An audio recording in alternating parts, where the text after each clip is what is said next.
Hey everybody, and welcome to the tutorial series for the Animal Behavior Kit. In this video, we're finally going to start adding animals to our level. We're going to look at the general settings for the default ground animal. And we're going to cover the following. We're going to cover the simulation details struct that you see there. We're going to cover animal details. We're going to cover death details, and we're going to cover how to configure the deceleration for your AI, which is part of the character movement component. So if we go back and jump into Unreal, if you are following this tutorial series in sequence, you remember that in the previous video, we actually set up all of the different environment blueprints that we see here. You can see that we have two different zones or bounds where the AI can actually roam around. We have a path that is actually defined by a specific sequence of waypoints that are going to be followed in order. And then we have random waypoints in the world, as you can see here. We have our body of water with the blockers that have been automatically laid out by our blueprint. That means that the AI cannot go into the water. And we have all of the food that was automatically spawned on our bush foliage from the previous video. Oh, and also we have a point of interest, which is this little area in a different color here.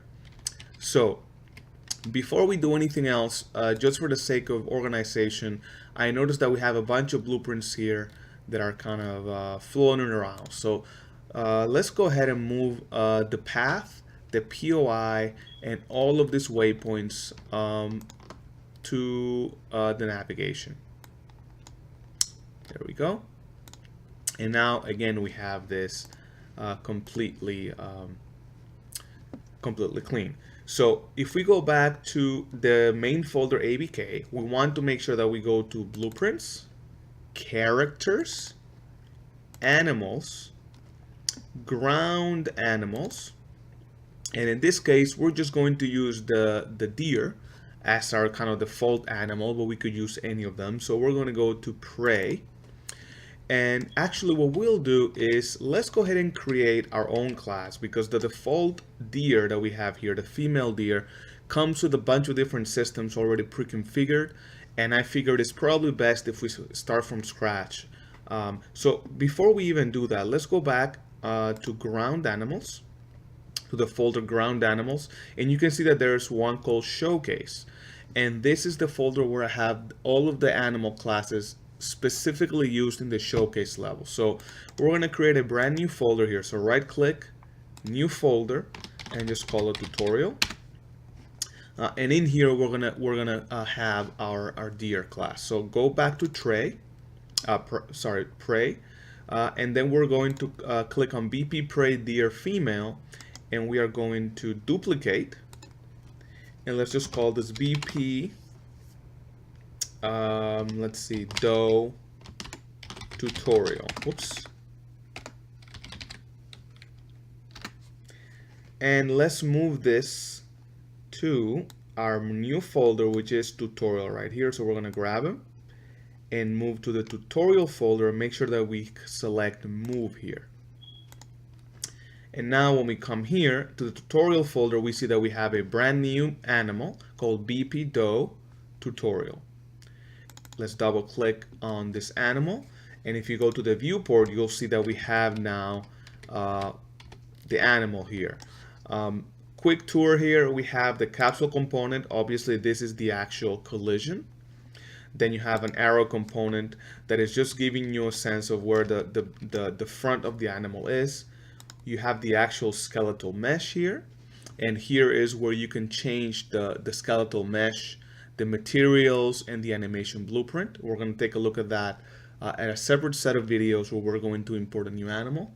Then you have the animal HUD, which is what you see here, and you have the name of the animal. This is going to be the yellow here is going to be the HP, and this second bar is going to be pertaining to the needs system, where this is hunger and this is thirst.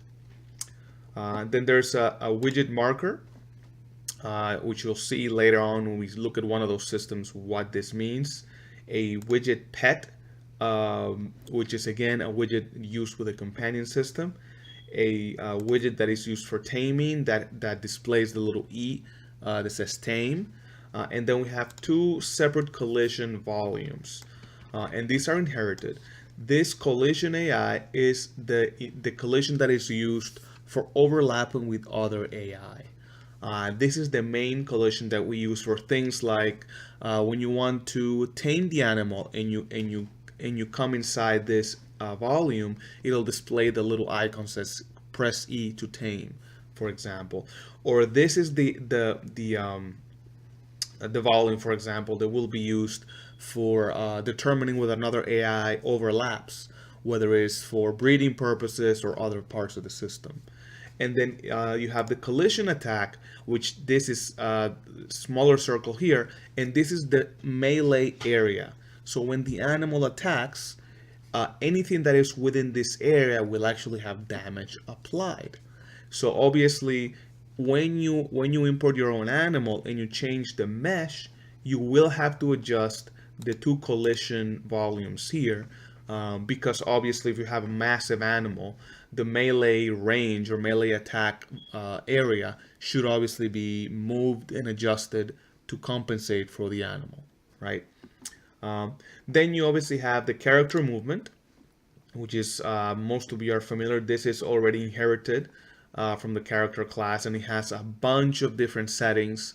We're going to be looking at just a few towards the end of the video that are interesting for our purposes, but just understand that you can configure anything here for AI, including the acceleration, max speed, there's drag, there's mass, there's max step, etc. Then we have the AI perception system and the AI perception stimuli source. This is what we use to basically engage, right? So the system that we use is Unreal's AI perception. All of the animals have this component, and this basically detects other AI within the level. Or they could also be used to detect other pawns. So that could be players or even some other objects in the world, depending on how you configure it. And then right here, we have three separate components, actually four. No, sorry. Four that are already predefined here. And these are the look for mate, the breeding system, population control, natural death, and the need system. We don't need this right now. So what we're going to do is we're going to delete them. And again, the reason for that is because I want to start fresh. Later on in the tutorial series, when we go over each individual system, we're actually going to go ahead and add them back. I rather build from the most basic model and eventually get you guys to understand how all of the different systems interact with each other. So, all right, so that's all I wanted to do. I wanted to remove these systems. And now let's go ahead and drop our little animal into the world. So just pick a random spot in the world and drop your animal. Let's go ahead and save. I'm going to do something real quick. You notice that there's this annoying eye adaptation. So I'm going to fix that. So if you want to do that as well, go to Lit. Here on your editor, go to Exposure and click on Fixed at log 0. And that automatically takes care of the eye adaptation. That means that you're going to see the same exposure no matter where you're looking. Okay, so when you have your animal selected here, we're going to go here to the details panel, and we're going to look for the section called Setup General. The first one you'll see is Setup Behavior. We're going to look at these in a separate video, so let's go ahead and collapse this. Setup Animations, again, we're going to look at this in a separate video, collapse that. And now we arrive at Setup General. And this is what we're going to be looking at today. So the first section is called Simulation Details, and if you expand it, you see a few options here. The very first one is called AI Run Mode. And there's a little drop down here, and you have two options, Run on Proximity and Always Run. And basically what this does is It allows you to set the AI to be active only when it is within a certain distance from the player or a specific object. This is really meant for the player, right? So what happens is if the AI is too far from the player, it'll automatically deactivate. That means that the AI won't be moving around. It won't. The need system won't be active. The predators won't be hunting, for example. It'll basically deactivate and freeze in place, and only activate when the AI, when the player gets close enough to the AI. And that's the default behavior, right? Because we want that for performance reasons. So the way this works is that you have a radius to activate and a player check frequency. This is in Unreal Unit, so this is 30,000 units as the radius of a sphere, right? This is doing a sphere trace, and it's checking for the player every 5 seconds. So what this is doing is, as the animal is roaming around the world, every 5 seconds is doing a massive sphere trace with a radius of 30,000 units, and if it catches the player within the sphere, it'll continue running normally. If it doesn't find the player, it'll automatically deactivate. Now, how does it know when it finds the player? The player has a tag called player. So it's actually looking for an actor that has a tag of player. And the reason for that is because it also works in multiplayer. So if you have several players in your own level, they all have the tag player, it'll actually check if there's any of the players in the world nearby, it'll be active. If no players are in the world that are nearby, it'll be deactivated. And obviously the other option is always run, which obviously doesn't do that check. So let's just, for the sake of testing, let's just change this value to something much smaller. Let's say like 5,000, right? Every 5 seconds, it'll check for a radius of 5,000. And just to test, go to Setup Behavior. And if you go all the way down, there's a section called Debug Animal. And we are going to debug the player proximity check. So go ahead and click on here.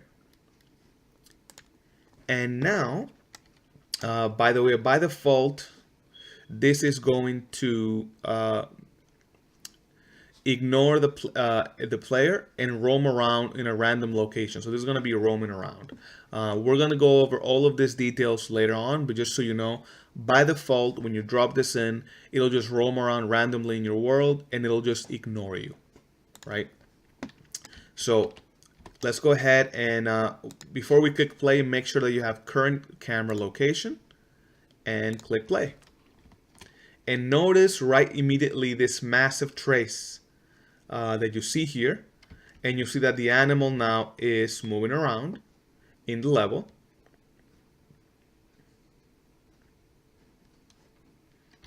And very soon it'll do another trace, and you see right there did another trace. And look at this really big trace. So we're already within the trace, and it just did another trace right now, and we're still within the trace, which is why the animal is walking around. So let's go back and change that value to something way smaller. Let's say 1,000, just to make it really obvious, right? So you can see the area is very, very small, and I walked out, and now notice that we're outside of the sphere. And what happens now is that the animal is not moving. So you can see here, the animal is now deactivated. The default behavior, remember, that we had before was roam around within the nav mesh, but because we're outside of the sphere, the animal is absolutely basically just stuck there. As soon as we walk in, remember, this is checking every 5 seconds, the animal activates, and then it starts doing its regular behavior. And again, checks again, doesn't find us, and it stops, right? So obviously, you need to have a much bigger radius for this to be behaving normally. But this is just to prove the point. The other option is obviously always run. So if we go back here and says, you know what, I just want my animal to always run no matter what, we can just come here and you can see that it just doesn't really care, right? No matter whether we're inside the sphere or not, the animal is just going about its business. So this is obviously, if you are concerned with the distance, say that you want to have a massive vista and you want the animals to be visible from very, very large distances, you can make this radius really, really big, or you can set this to always run. However, I think the default of 30,000 is a massive trace, right? So this will appear like it's always running. So feel free to adjust these values to suit your game, right? Even 30,000 is massive. I think even 10,000 would probably be good for most use cases. And also you can play with the frequency. Every 5 seconds, right? It's okay. You may change this to every 10 seconds, and that's gonna give you way better performance, right? But then you run the fear of the player quickly coming close to the animal and seeing it deactivated and having to wait at most 10 seconds for it to react, right? Predictive movement, we're going to look at this in the video relating to behaviors, because this is closely linked to movement behaviors. So we're going to skip over these two settings right now, but don't worry, we'll review what this is. And now if we move into animal details, let's go ahead and focus on our deer here. These are all of the different details that allow you to customize the look of the animal. So the first one is show HUD, right? Depending on your game, you may not even want to show this HUD. So if you untick this, then the HUD just basically goes away. Other options include, do you want to show the name, the HP, these two, for example, name and HP. You can choose, for example, to only show the name, right? And if you click play, you'll notice that it only has the name, doe. Or you can just choose to have the HP. And you can see that it's only one bar, just the HP. Let's go ahead and turn off the debug, just to keep things a little bit simpler here. You can change the name. Right now it's doe, but you can make it anything you want, right? Test. Oops. It'll help if we show the name. You can see that you can change the name that appears there. You can change the display color, and this is the regular color of the name. The engaged name color, meaning when the animal is engaged, the text color will change. And if you've played MMOs like World of Warcraft, for example, when you aggro an NPC, a mob, the name will turn to red, for example, right? So you can adjust the color. And there's another color of when the animal becomes your companion, and by default the text becomes blue, but you can again change the values here. So you can change this to, I don't know, a hot pink, for example, and there you go. And again, you'll take my word for it right now, because we're not looking at the engaged system or companion system. But if you change these values here, when the animal becomes engaged, the name will change to this color, and when you make the animal your companion, it'll just change to this color here. You can also play around with the font and the size and the typeface, for example. There's a font material that you have the option to add here. You can play around with some of these settings. I'm not going to go over here, but this is pretty self-explanatory. Then you have the sex of the animal, male or female.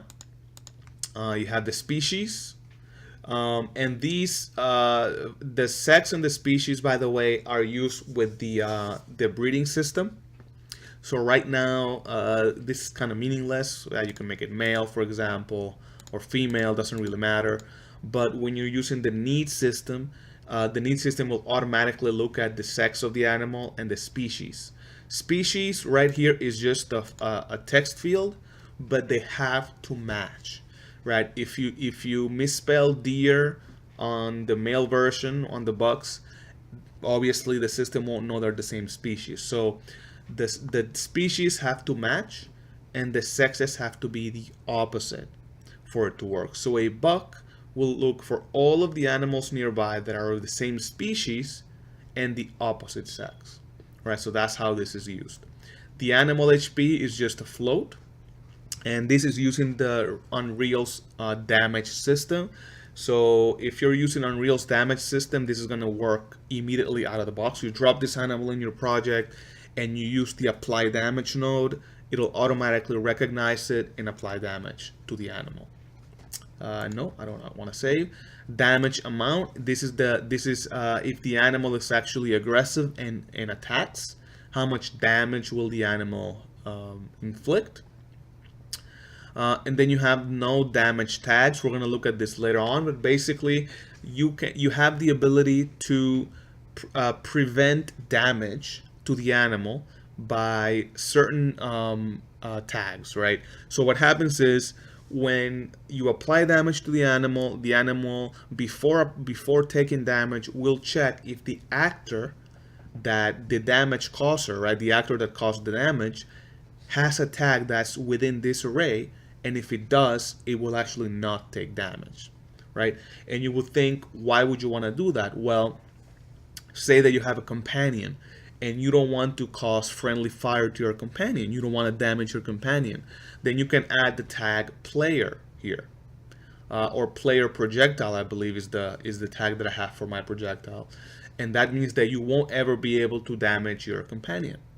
Or if you have animals that are within a group, for example, aggressive animals that do AoE damage, and you don't want the animals to hit each other, you can add the tags right here, and that will mean that they won't damage each other. So there's a bunch of use cases for the no damage tag here.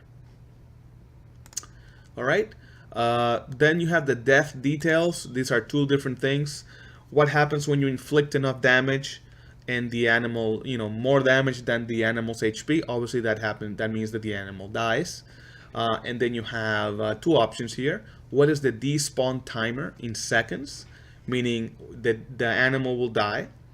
It'll play a custom event death, and then usually you will play either a death animation, or it'll ragdoll the body if you have the option here, and then it'll stay in the world for this despawn timer, and then it'll actually be destroyed, right? And again, think about this from performance perspectives. You probably don't want all of these actors dead in the world as you go around, because after they're dead, it's just a corpse there. You may want to despawn them for some reason. So let's just test this out right now. So the despawn timer is 10 seconds, and we have it as ragdoll body. So if we hit, actually, let's go to setup behavior, roam behavior, and click on stay in place. And again, apologies, I know we haven't gone through all this, but it's just going to make things easier. That way the animal just kind of stays in the same place. And if you press the left mouse button, you'll shoot. And notice that we're actually hitting the animal. Look at the HP going down. And eventually the animal dies, and you can see that it's ragdolling. It looks really funky because the physics asset is not very good, and after 10 seconds the animal disappears. That's the despawn timer. Alright, so let's go back to the PowerPoint and make sure that we cover our bases. So we looked at the simulation details. The main setting here is the proximity to check for the player. Animal details, you can customize the HUD, you can customize the colors, the names, the sex of the animal, the HP, the damage. The death details, you can customize how long it takes to despawn, or whether it plays the animation or it ragdolls the body. And I just remember one last thing that is really cool, and it is on the animal details. There's an option called show HUD on proximity only, and this is really neat. That means that the animals far are not going to show anything, but when you get near the animal, the HUD will appear. And how does it know that you're getting close? Remember, this is the volume called AI collision, right? Remember, I showed you guys at the beginning of the video. This was actually a suggestion from a fellow dev on the forums, and I thought it was really neat. This is also useful for performance because notice that when the HUD is being shown and I walk around the animal and I even jump, the HUD is actually being rotated towards the player's camera, meaning that right now there's a timer running, right? You're constantly rotating the HUD. So as long as the HUD is being shown, it is automatically being rotated towards the player. But if it's hidden, I made sure that if the HUD is hidden, it is actually not rotating towards the player. Meaning that if you have hundreds of AIs in your world and you have this setting, it's actually more performant to have this option because you don't have all of these HUDs constantly rotating towards the player camera. So I thought that was pretty cool. And the last thing is the deceleration. And this goes back to our character movement component. So if we go back to bpdo_tutorial and you click on character movement, and under details you start typing fixed, you'll see an option called nav movement used fixed braking distance, and then the actual fixed path braking distance. And what this does is that it starts decelerating the AI within a specific set of its goal. So right now by default is 600. So as the AI is moving in the world, when it picks a new location in the nav mesh, for example, it's going to start moving that way. There is an acceleration setting, and it's going to accelerate. And once it gets to full speed, it'll keep going at that speed. And then when it's about 600 units from its destination, it'll start decelerating, and it comes to a full stop. So that means that the AI won't make an abrupt stop, which is really nice. Why am I pointing this out is because depending on your animation, depending on your blend space, depending on the type of animal, you may want to change this value. So this value may look okay for the deer, but maybe it won't look okay for a boar or a lion or whatever else you have in your game. So unfortunately, these values cannot be changed via blueprint. Otherwise, I would have them under animal details, for example. As far as I know, there is no way to access this via blueprint, so you have to come to the character movement and change them manually here. So that's really neat. Just wanted to make sure that I pointed that out for you guys. So if you feel like the animal is stopping too abruptly or it's not stopping soon enough, that is the reason why. Okay. All right, guys, I think we covered everything. In the next video, we're going to start taking a look at behaviors. So thanks a lot, guys, and I will see you in the next video.